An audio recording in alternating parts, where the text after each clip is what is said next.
What if I told you that every time your pet whines for attention and you give in, you're not being kind, you're actually training them to become more insecure?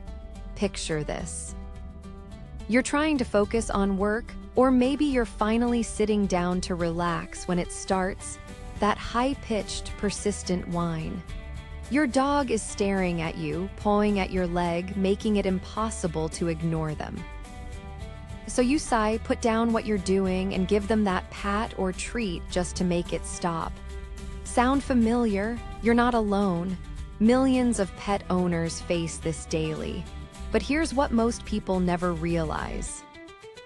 That whining isn't just annoying, it's a cry for help rooted in a misunderstanding between you and your pet. And the way we usually respond is making everything worse. Let's rewind. Why do pets whine for attention in the first place?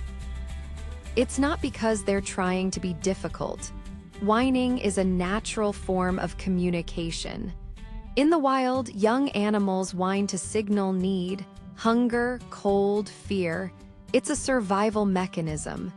But in our homes, that instinct gets redirected. Your pet learns, often by accident, that whining gets results. You look, you speak, you touch. From their perspective, it works. So they do it more. But this isn't just about learned behavior. There's a deeper layer here, an emotional one. Pets who constantly seek external validation through whining are often expressing a lack of confidence. They haven't learned how to be secure on their own. Their world revolves around your reactions. And when we respond to every whine, we unintentionally teach them that they cannot be okay without our constant input. Think of a child who's never allowed to play alone. They might struggle with independence later. It's the same for our pets. So how do we break this cycle? It starts with understanding what your pet is really asking for. Most whining falls into one of three categories: boredom, anxiety, or habit. A bored pet whines because they have no outlet for their energy. An anxious pet whines because they're unsure of their environment or their role in it.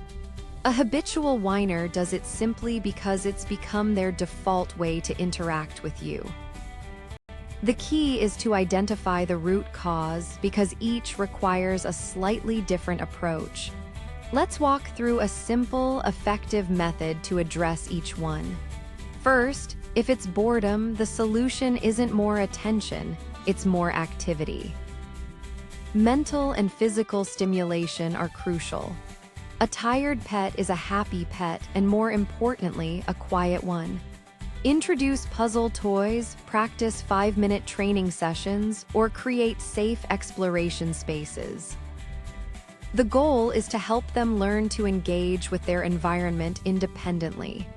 This builds confidence and reduces their reliance on you for constant entertainment. Second, if it's anxiety, your response should be calm and consistent. Anxious whining often comes from uncertainty, maybe when you're about to leave or when there's a change in routine. Instead of reassuring them with pets or words when they whine, which can reinforce the fear, stay neutral. Wait for a moment of quiet, then reward that silence with a gentle touch or a quiet good. You're teaching them that calm behavior gets your attention, not frantic noise.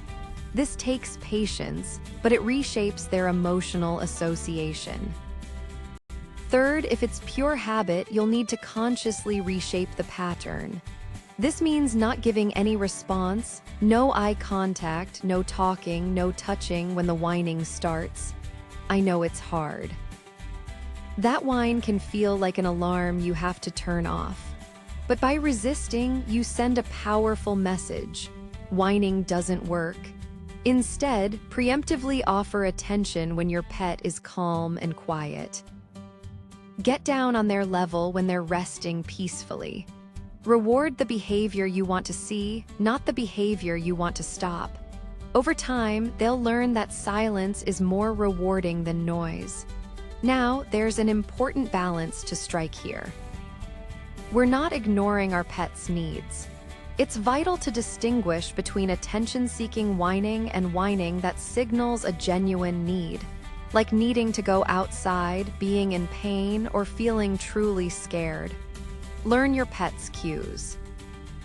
A sudden change in whining patterns, combined with other signs like pacing or hiding, should be checked.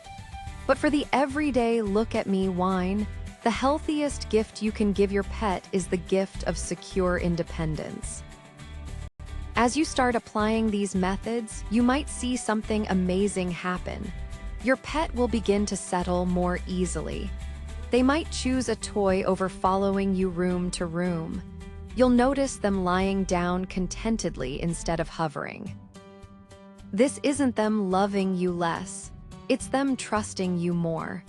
They're learning that the relationship isn't based on constant demands, but on mutual respect and quiet companionship. The whining will fade, replaced by a deeper, more peaceful bond.